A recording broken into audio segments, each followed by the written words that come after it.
Bienvenidos a esta presentación del libro.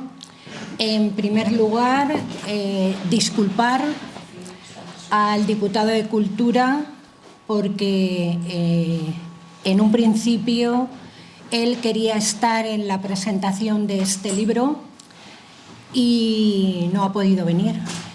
Por lo tanto, disculpar el no poder participar hoy aquí con nosotros. Y bueno, este libro es fruto, como otros muchos que se han ido publicando a lo largo de estos años, de estudios realizados por gente de Enguera.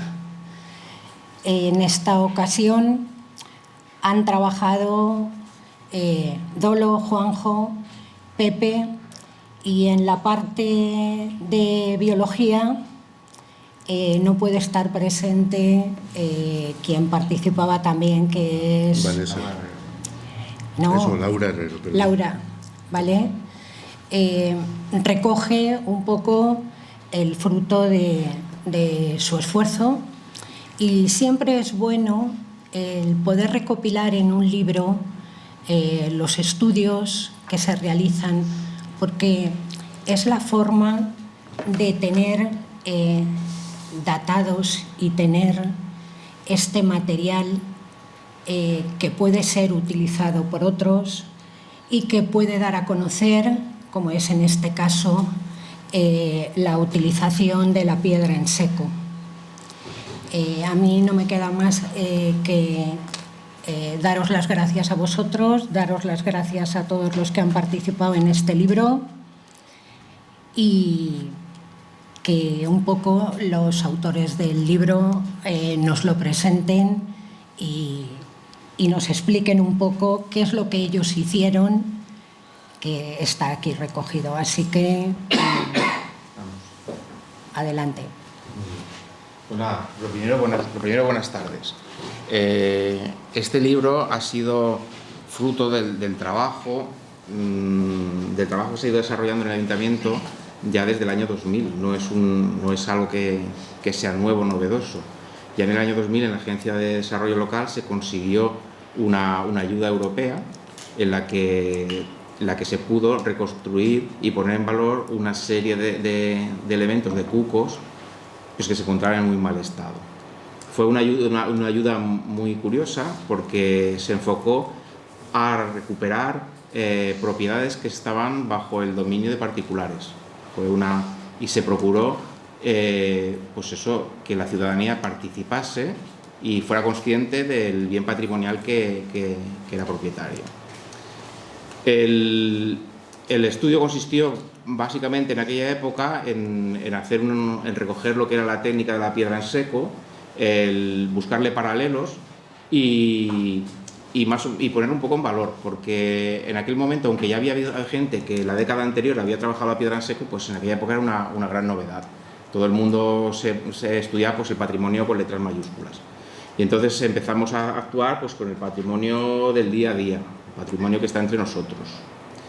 Las actuaciones que se desarrollaron aquí en Enguera tuvieron varias consecuencias. Una de ellas fue el intentar recuperar el oficio del calcetero, y mediante la especialidad de mampostería de una serie de talleres de empleo, con la participación de gente que controlaba el oficio, que era profesional del oficio, pues se aprendió un poco la técnica, y hubo vecinos que tuvieron acceso, conocieron y saben hoy en día cómo se realizaban estas construcciones.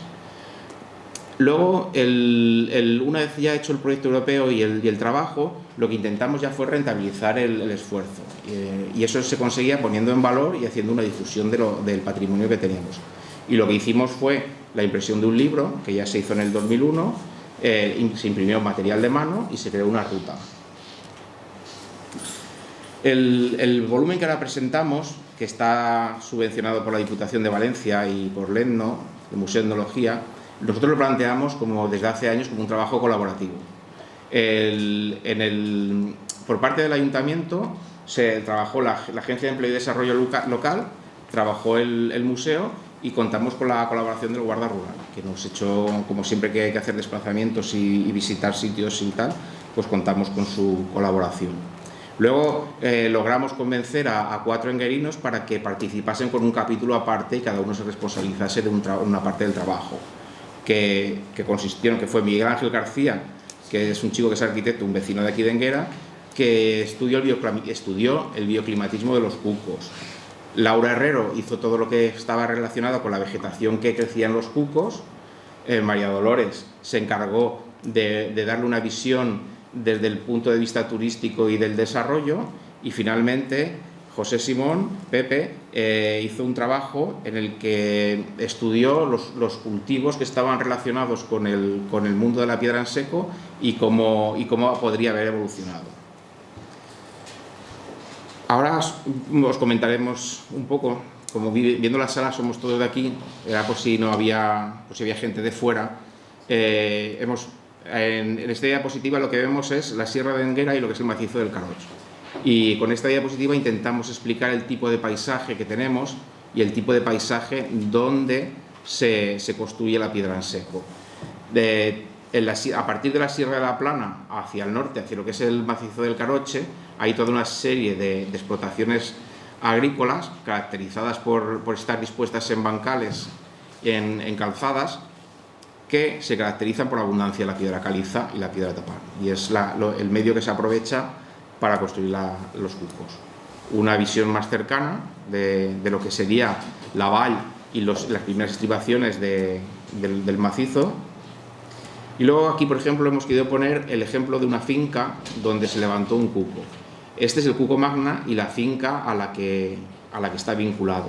Hoy en día el Cuco Magna es de titularidad municipal y es muy ilustrativo. Tenemos la localización del cuco, están los bancales en los que se aprovechaba, y luego incluso vemos como hoy en día hay bancales que estarían fuera de explotación, pero que podemos seguir el rastro por los caminos y por la disposición de las terrazas. Ahora pasaremos una con más detalle. En esta, sacado del visor del Google Earth, vemos dónde se localiza el cuco. Los cucos, como ya hemos dicho en un montón de ocasiones, se levantan en zonas marginales de las fincas. Se aprovecha normalmente un suelo que no sea fértil, una losa de caliza, que además sirve de cimiento, y sobre él se levanta el cuco.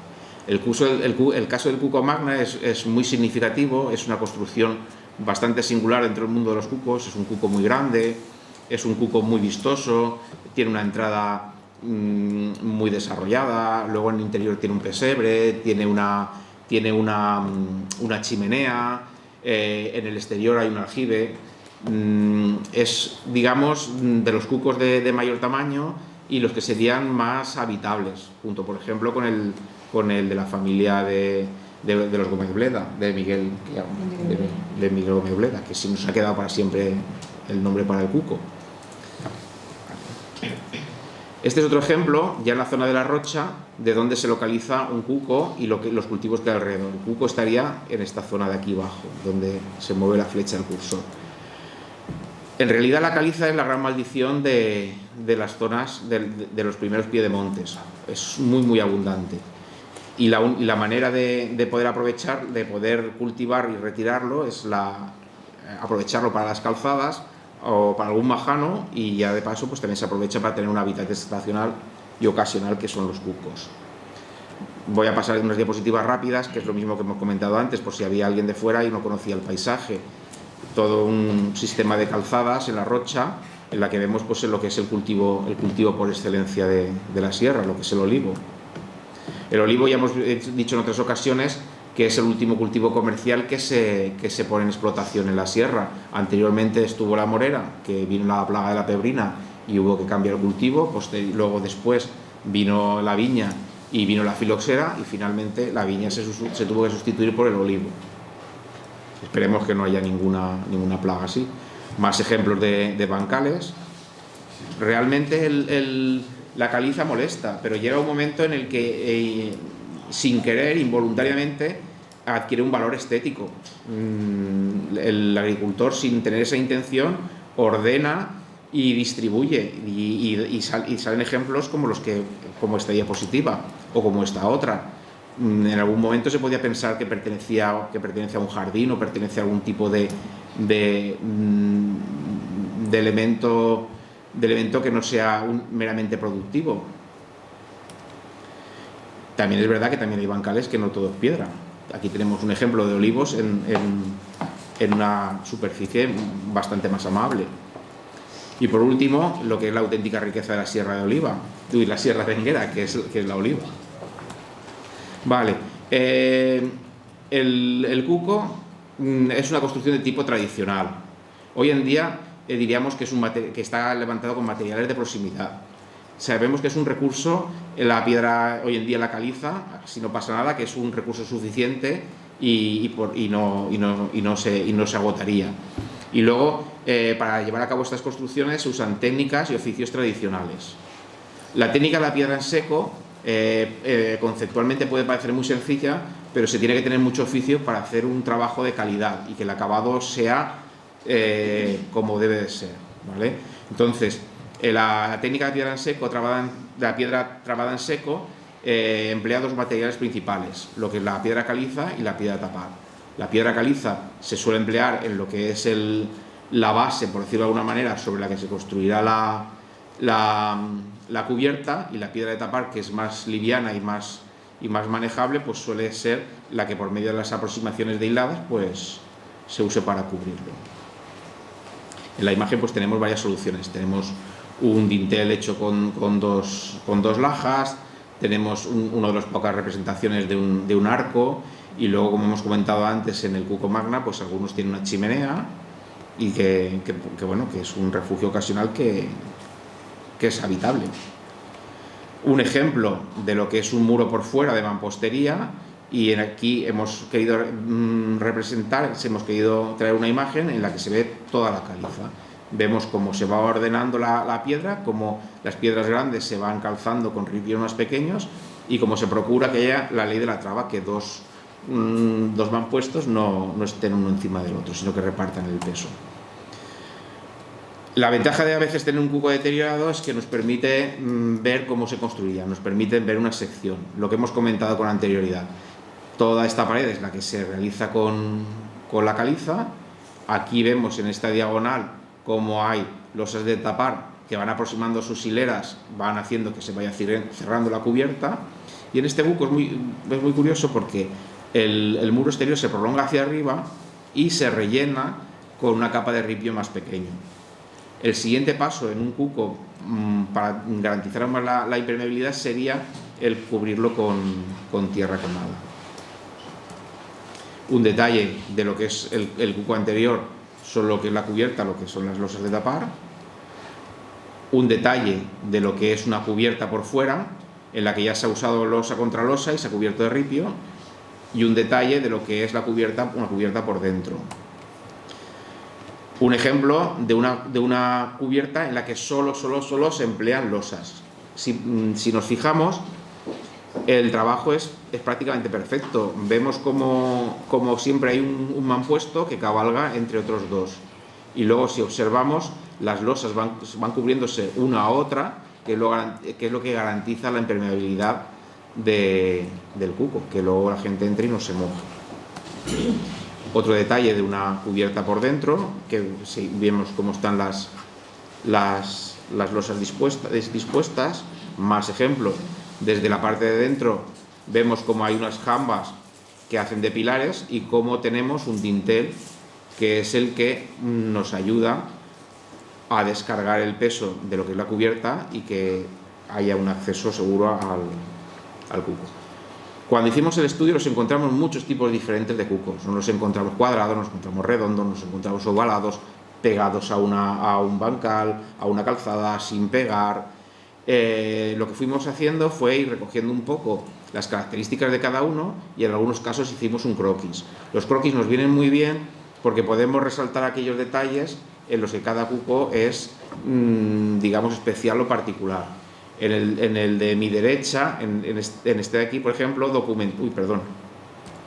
documentamos cómo para el mantenimiento de la cubierta se había realizado una escalera, se había realizado una pequeña escalera que iba rodeando la construcción para poder acceder a la zona superior y poder reparar lo que es la cubierta.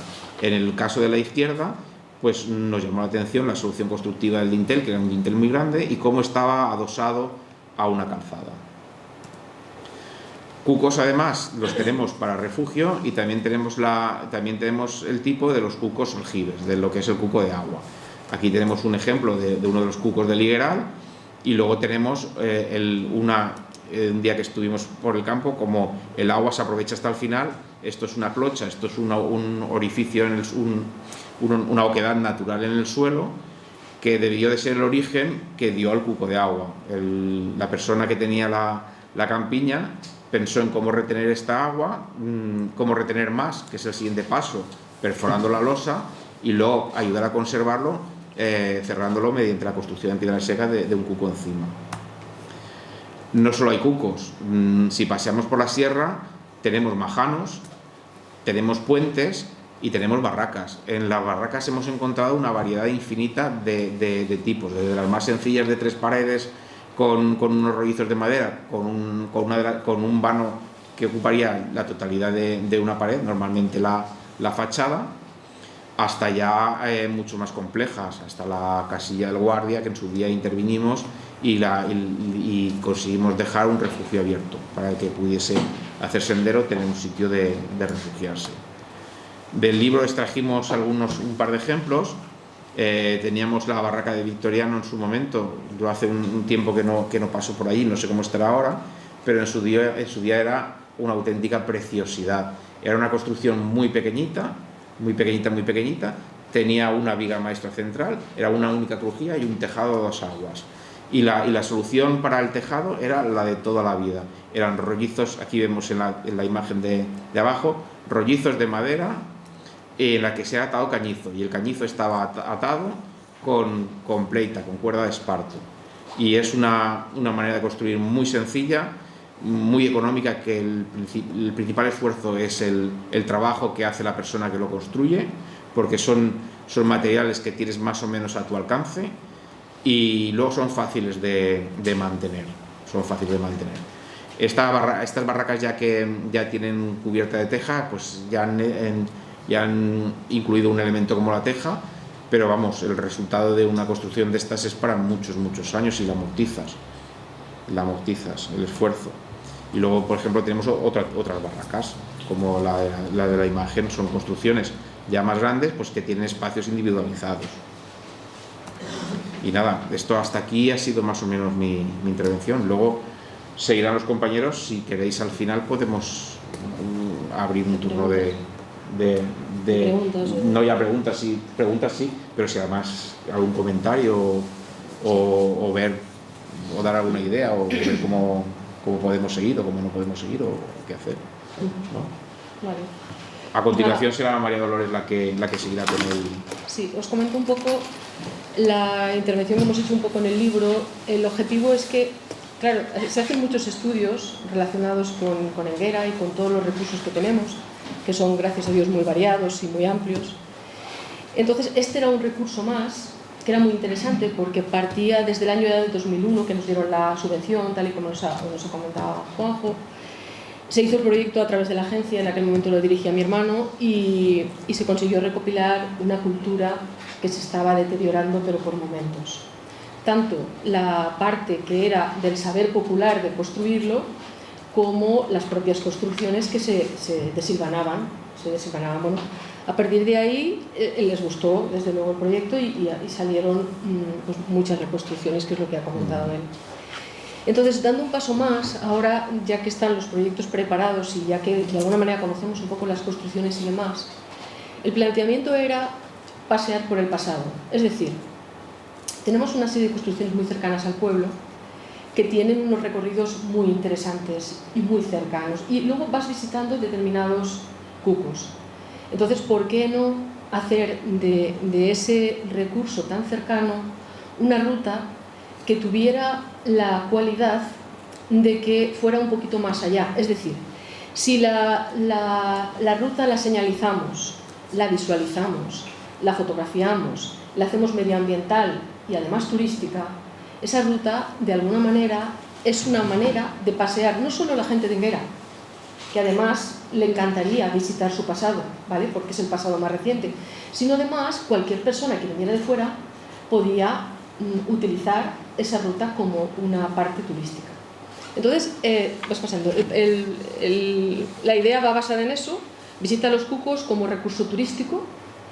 Vale, sigue adelante. Y interesante porque marca una gran diferencia. Es decir, en el mundo del turismo la diferencia es esencial con el resto de municipios porque tú estás compitiendo con cualquier otro destino turístico, ¿vale? Esto es una diferencia. Aunque nos parezca a nosotros, porque lo tenemos tan cercano y tan ahí que no nos damos cuenta, esto les hace una gracia tremenda a la gente que viene de fuera. Porque es distinto, porque no lo conocen.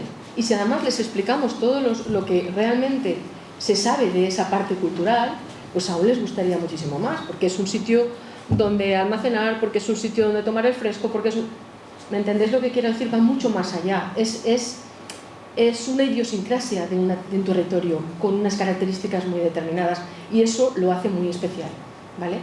Y no existe en todos los sitios, existe sobre todo en la parte interior y en algunos territorios y además lo han declarado. ¿Cómo lo declararon? Lo declararon patrimonio inmaterial. La técnica, ¿vale? Seguimos adelante. Entonces, nada, una ruta guiada. ¿Por qué guiada? Porque si no está guiada, la gente viene aquí y se pierde completamente. La gente que disfruta de Enguera es la que traemos nosotros de la mano. Tú traes a tu grupo de amigos, los llevas y les explicas y alucinan. Pero si no, vienen y dicen, total, no hay nada. Claro, eso no lo podemos permitir. Porque hay mucho. Lo que pasa es que ni está guiado, ni está señalizado, ¿vale? Entonces es muy interesante el sí señalizar y visualizar para que lo vean, para que a lo mejor sin estar nosotros lo puedan ver y puedan recorrerlo. ¿Por qué son dos rutas cercanas? Son dos rutas cercanas porque digamos que el turismo al que nosotros estamos recibiendo en este momento es un turismo muy familiar, que viene acompañado con niños. Entonces, ¿por qué no hacer que esas rutas se visualicen y las visitemos nosotros, que estamos en la cultura del paseo? Porque ahora mismo, ¿quién no está caminando por Enguera? Yo creo que estamos todos caminando, por salud, porque nos encanta, por la naturaleza o por lo que sea, pero yo me cruzo con cantidad de gente, porque sacamos al perro, ¿vale? Pero me cruzo con muchísima gente. O sea, la gente quiere caminar, quiere tener rutas para realizarlas. Y de hecho muchos pueblos están apostando por las llamadas vías verdes, están recogiendo antiguos senderos, están recogiendo zonas donde antes era un raíl de tren, zonas donde antes eran recorridos de carreteros. Todo eso yo he visto que hay mucha gente que lo está recogiendo y que son exitosas. Entonces, pasear por Enguera es una gozada, pero si además lo podemos divulgar y lo podemos hacer nuestro y de los demás, pues muchísimo mejor. En eso está basado la idea. Sí, sigue adelante. Vale, ruta guiada. Es esencial que esté guiada, de verdad. La gente aquí se pierde. Tenemos un territorio enorme, gigantesco. Y el objetivo de que esté guiado, muy bien guiado, es porque cuando tú vas paseando por cualquier otro pueblo que todos hemos visitado, las rutas que tienen éxito son esas que resulta que te paras y te han explicado esto que quiere decir. Te han puesto una foto del eso, te han contado la anécdota del señor mayor que estaba haciendo la... Eso es lo que tiene éxito. Entonces, una ruta en sí está bien, pero el valor añadido es la guía. Y todo lo que le puedes meter a esa ruta para que sea mucho más bonita de lo que realmente... Y mucho más, digamos, documentada. Porque al final queremos saber. Las personas cuando venimos aquí, venimos a ver cosas. O vamos a otro pueblo, queremos conocer. Tú vas y quieres... ¡Ostras, qué interesante! ¡Ostras!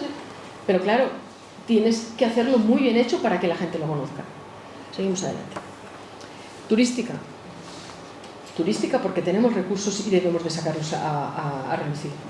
Y porque una ruta turística lo que te dice es que tú desde la Turismo puedes enviar a la gente a que realicen esa ruta y a que vengan encantados. Porque si no, la ruta solo para nosotros es para nosotros y además para que nosotros la vendamos, para que nosotros seamos orgullosos de ese recurso y lo demos a los demás. Por eso lo de turística, sí, adelante. Ruta medioambiental, porque pasear por Enguera es que es ver naturaleza, y es naturaleza en estado vivo. Es que te encuentras una cabra, es que es un pájaro, además, curiosísimo, es que, o sea, y no solamente pájaros, es que son plantas, cualquier cosa que tú quieras, no sé, te la encuentras en el camino y dices, ostras, qué mono, y decir una foto y tal. O sea, todo eso es pura riqueza. De ahí a lo de medioambiental. La gente quiere vivir paz, necesidad de tener medio ambiente cerca. Me decía una compañera que hace mucho yoga, dice, es que yo tengo que tocar tierra. Se descalza y toca tierra. Fíjate qué curioso. ¿Por qué? Pues porque viene de una ciudad donde no toca la tierra de verdad. Entonces, eso lo tenemos aquí. Y eso tenemos que darlo. Porque es súper importante que la gente vea la importancia que tenemos del mundo ambiental que hay aquí. Adelante. Ruta fotográfica. Es que además, durante años hemos hecho un proyecto fotográfico en la agencia de recopilación, que la gente nos ha traído poco a poco muchas sus pequeñas culturas que tenían, que eso es una riqueza tremenda. Y ahora tenemos una riqueza de fotografía antigua súper interesante. Entonces, esa ruta, además, con visualización de las situaciones que hay ahí, que eso ya lo realizamos en otro proyecto que resultó muy interesante, porque cuando tú ves, yo por ejemplo estuve en Lisboa y se veían las señoras en una esquina hablando y haciendo punto, y estaba la foto de las... Y yo dije, madre mía, eso hace años que yo ya lo veía. Pues era curiosísimo, todos los turistas iban a leer a las señoras esas tres que estaban haciendo punto ahí, o comentándole la una a la otra, o el señor aquel que tenía una pleita, o el otro que estaba tocando un violín. Y era el casco histórico antiguo, era interesantísimo. Nosotros podemos hacer eso porque tenemos mucha cultura recogida. Y tenemos un señor que va con el burro en la parte del eso del cuco, y otro que está cazando en el otro lado. ¿Me entendéis lo que quiero decir? Una imagen hoy en día, en esta sociedad que vivimos, vale más que 1000 palabras. Toda la gente joven vive con la imagen. Los TikTok, los Instagram, todo eso. Hoy en día hay que aderezarlo absolutamente todo con la imagen, porque tiene doble vida. Tiene doble vida. Seguimos adelante. Esas son las dos rutas que marcamos. Son dos rutas sencillitas, que veis, la amarillita es la más cercana al pueblo, arrancan de lo de Adene, y hace un circulito, un paseo bastante interesante, y se pueden visitar algunos de los cucos que hay en esa ruta. Y luego había otra mayor que alargaba un poquito más para aquellas personas que quieren rutas un poquito más grandes. La otra, la roja, es la que lleva por los coches, porque esa tiene mucha distancia, esa tienes que ir en coche. Pero bueno, le quita un poco de sabor, pero bueno, también podrían hacerse, o sea que... Adelante. Y luego comentar una cosa muy importante, porque yo no vine a las otras convocatorias, estaba enferma, y oí muchas veces hablar del tema de los recursos. Enguera tiene muchos recursos, es cierto, pero los recursos no son productos.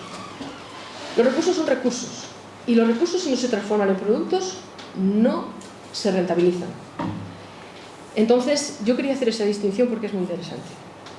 Y porque transformar un recurso en producto es un arte y requiere gente especializada y que lo haga muy bien hecho y que sepa en qué dirección vamos.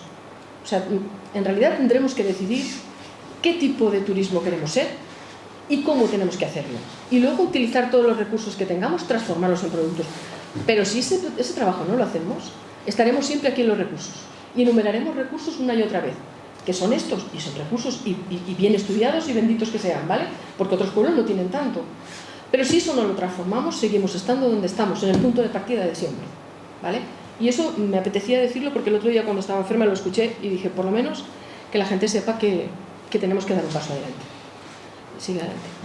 Y luego, bueno, el tema de la transformación en un producto turístico tiene que ver mucho con los bienes que se invierten y servicios relacionados con ese producto. Se tiene que ver mucho con los recursos turísticos que se tiene que ver con las infraestructuras que se invierten en ese recurso, tiene que ver con una gran gestión estratégica por parte de los gestores turísticos que tengamos. Tiene que ver mucho con la imagen de marca, con la gran imagen de marca que te hace acuñarte en todas redes y en todos los sitios de forma diferenciada, y tiene que ver con valorizarlo, con un precio. Las cosas tienen que ponerse precio, por supuesto. Y nada, esta era mi intervención. Creo que teníamos que tener un poquito, sobre todo porque como se valorizan tanto este tipo de cosas, creo que luego hay que darle el paso siguiente para que podamos continuar. Y nada, muchas gracias. Muy bien. Pepe.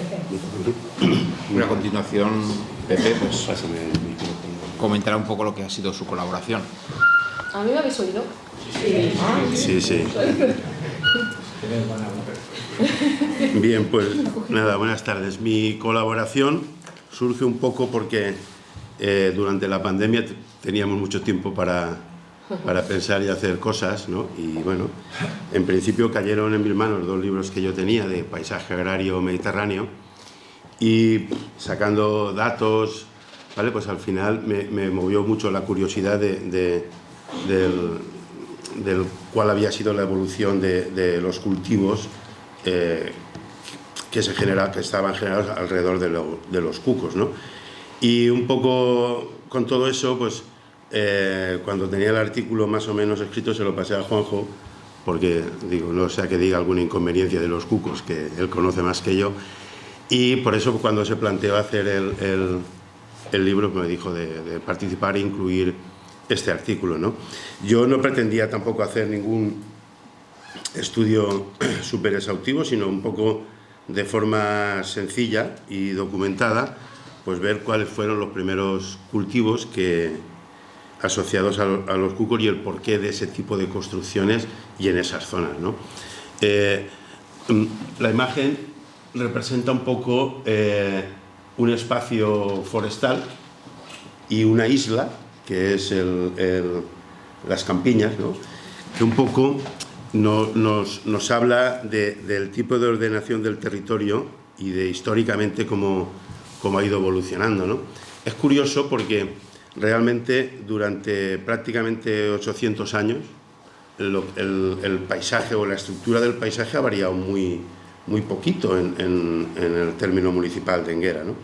Y yo lo que quería concentrarme no es en el tema forestal o en la parte más agroforestal, sino únicamente en el tema, a ver si aciertas, Leo, esa tampoco, nos ha dejado oscuras, pero bueno, bien. Vale, bien.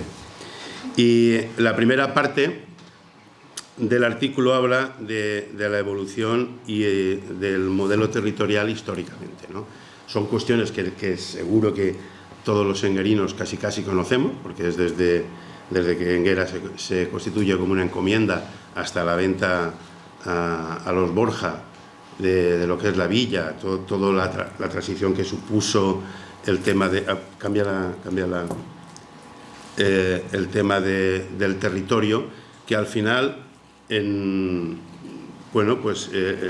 tenemos constituido el ordenamiento, digamos, de los montes de utilidad pública o del ordenamiento de nuestro territorio básicamente exactamente igual que, como he dicho antes, que hace 800 años, ¿no?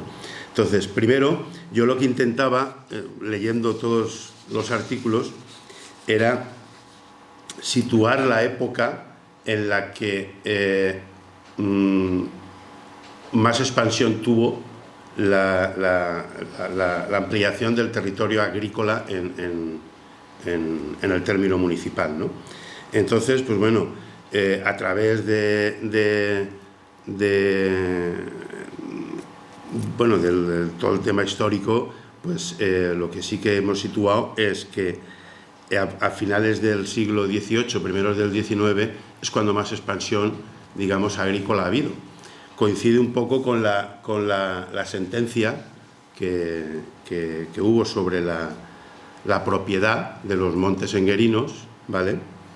Y además de eso, coincide con la expansión de un tipo de cultivo determinado, y es lo que intento encauzar y explicar, para ver el cultivo verdaderamente que se asoció a la construcción de los cucos, cuál fue su iniciativa, ¿no? Para eso, pues bueno, hemos buscado la localización, que creo que es la siguiente, es una cosa curiosa, sí. No aparece ahí, ¿no?, la que hemos puesto. Pues la hemos montado, sí. Ah, sí, vale. Y realmente el 90% de los cucos, si tú trazas un radio de 4,5 kilómetros desde el campanario, se encuentran situados dentro de ese radio de 4,5 kilómetros, ¿no?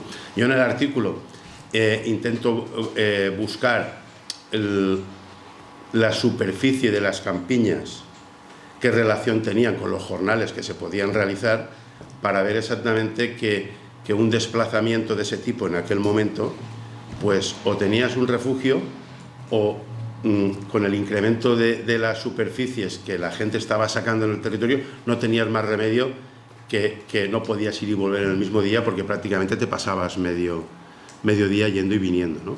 Un poco por ahí está la lógica de la situación de los cucos en ese radio de acción. El resto, prácticamente hay dos o tres cucos que se salen de ese radio, que en algunos casos están situados cerca de las veredas y pueden ser de uso ganadero, aunque realmente no creo que fueran así. Yo creo que seguían siendo de uso agrario, pero bueno, eso, al estar situados dentro o cerca de lo que son las veredas, pues bueno, también puede haber sido utilizado para el tema ganadero. Luego, yo, aparte de la localización geográfica y del momento de expansión de las tierras que coincide, lo que busco es ver, determinar qué tipo de especies son las mejor adaptadas a nuestro territorio. Entonces, aprovechándolo, pues he incluido un pequeño estudio climático, ¿vale?, que para mí creo que técnicamente o agronómicamente es importante saber qué especies digamos, se pueden desarrollar mejor. Nuestros abuelos lo sabían, pero bueno, en principio, por certificar el porqué de esa implantación de ese tipo de especies, ¿no? Luego había una serie de factores socioeconómicos y ambientales que determinaban la ubicación de estos cucos aquí. Es decir, la población de Enguera estaba fijada mucho en el núcleo nuestro, ¿vale? En los Altos y en Navalón, en ese tipo de superficie no hay cucos. ¿Por qué no hay cucos? Pues porque las fincas están constituidas por dehesas más grandes, por casas más grandes, por caseríos de otro tipo, que tenían proximidad a las zonas de cultivo, ¿vale? Entonces no tiene sentido que hacer ningún refugio ni ningún sitio para albergar herramientas o lo que sea, porque tienes la casa prácticamente al lado, ¿no? Entonces, la población, o donde está fijada la población, también es un factor importante para determinar dónde están esos cucos, ¿vale?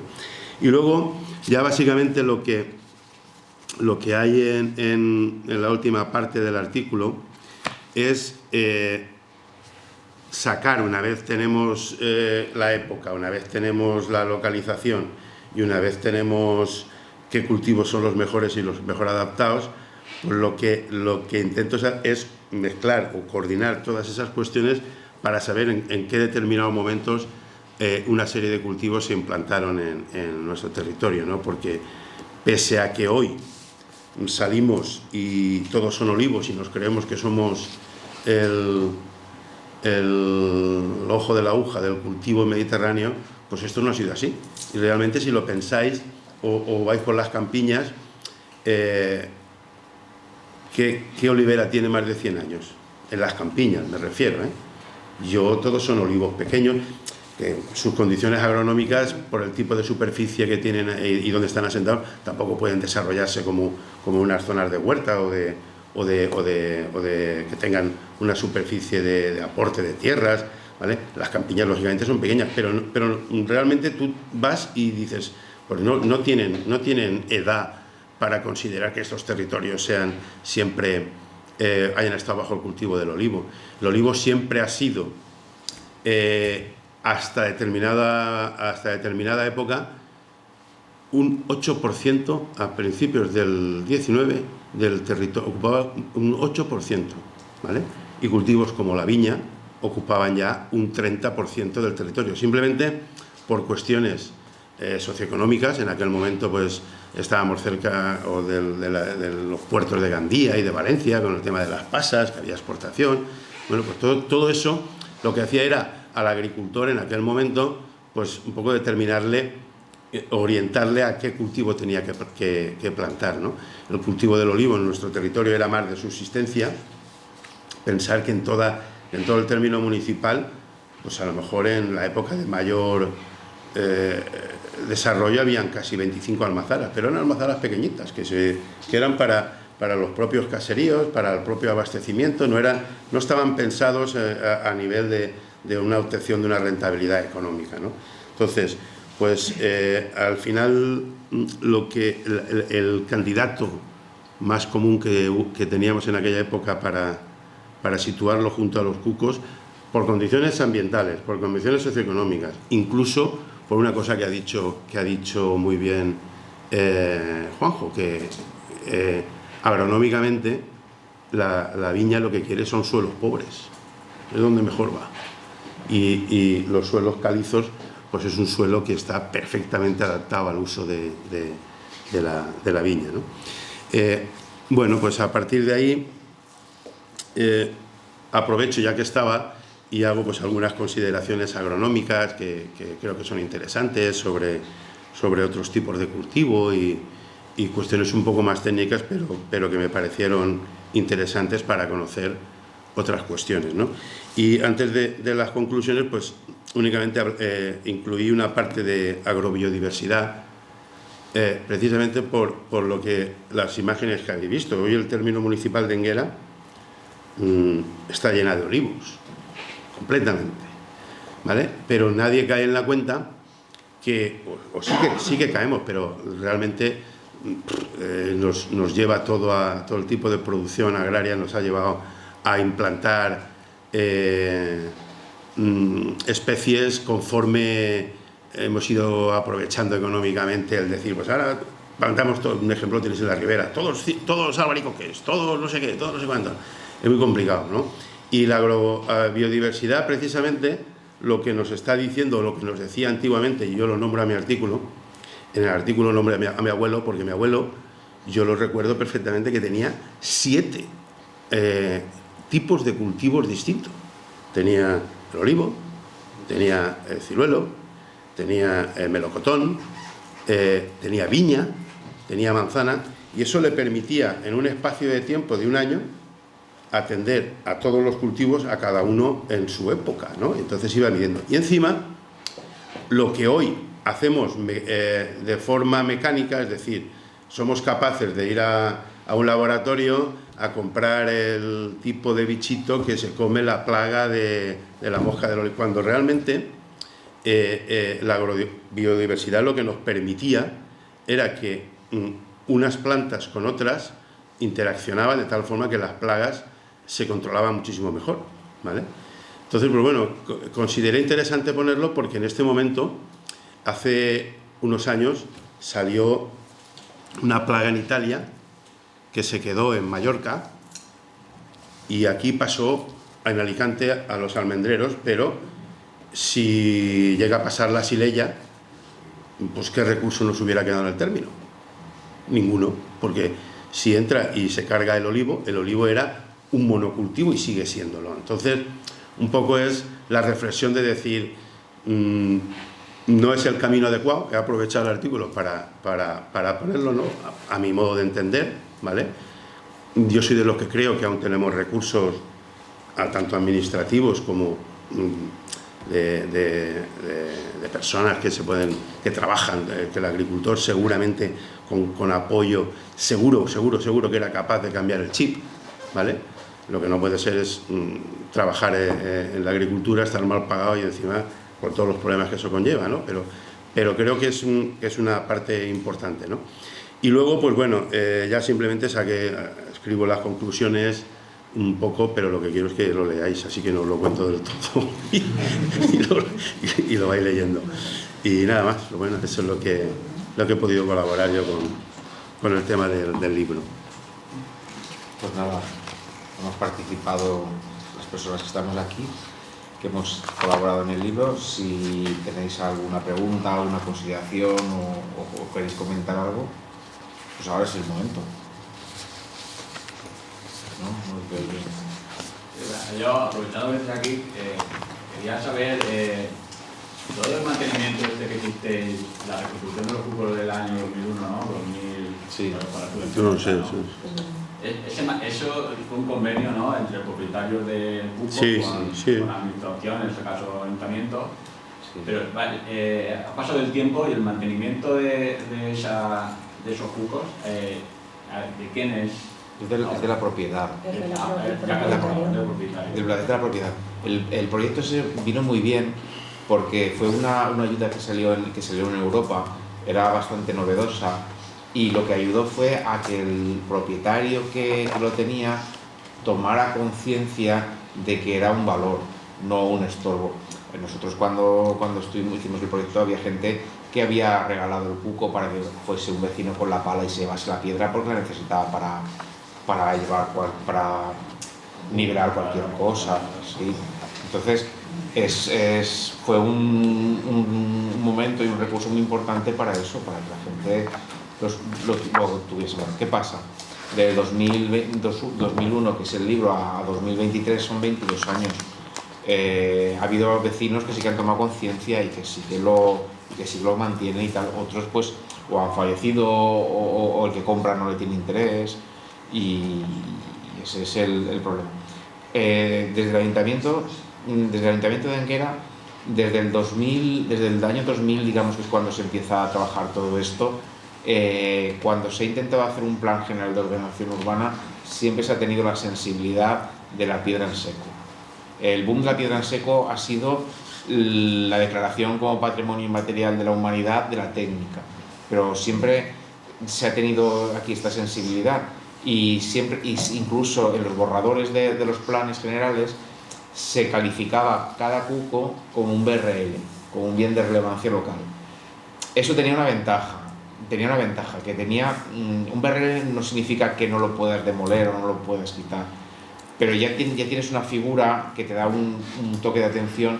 Y nosotros, yo siempre que he podido, si se ha hecho una transformación o algo, siempre he dicho, bien, necesitas hacer la transformación en el campo, no es lo mismo tener una pendiente salvaje que tú que te lo vayas dejando todo ordenadito y con un tractor te lo labras. Che, hacer uno nuevo, quiero decir yo, no uno nuevo de hormigón con tal, sino hacer uno nuevo con la técnica tradicional. Tampoco tiene que ser igual, quiero decir yo, pero sería una manera de no estancar, digamos, las transformaciones y no impedir un desarrollo, pero sí es una manera de conservar un patrimonio que nos individualiza y que es lo que hemos visto antes. Puede ser un recurso y puede ser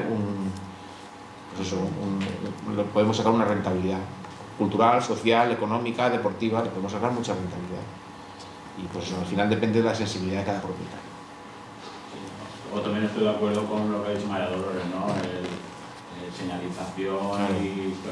Sí, sí, en este proyecto iba todo un poco el lote completo, ¿no? Pero ¿qué pasa? Que luego el medio pues es agresivo y los carteles se van deteriorando y luego cuesta mucho y luego tienes que coger otra subvención porque se han cambiado ya varias veces. Entonces es eso, es el seguir esa dinámica, cuando ves la oportunidad poder hacer el cambio. Claro. De todas maneras, la actuación que yo comentaba iba más allá. O sea, no solo vamos a poner unas carteles y vamos a... No, porque eso, si tú le... A ver, el tema está en que tú interiorices que esa ruta es importante, la visites, la circules y además comuniques a cualquiera que venga que eso es importante y que es muy chula para verlo. Ese es el logro de que la ruta siga una y otra vez restaurándose y valorándose. Cuando el pueblo interioriza un bien como de suyo es muy importante, lo va a enseñar y lo va a mostrar y desde luego lo va a conservar. Esa es un poco la filosofía. El que que si tú lo valoras, se lo vas a mostrar a todos y vas a decir, bueno, es que eso vale la pena. Sí. ¿Vale? Y entonces se va a conservar y se perpetúa en el tiempo. Que aparte de los carteles y tal, pues hay ahora digitalización, Fotografías, poner da un mundo sí. bajo en el móvil y el Wikiloc, por ejemplo, ¿no? Y la amistad, Si los mismos usuarios, los mismos particulares, cuando vas a Wikiloc, ellos mismos te hacen la publicidad. Sí. Porque dices, Sí. tienes los perfiles, tienes el recorrido.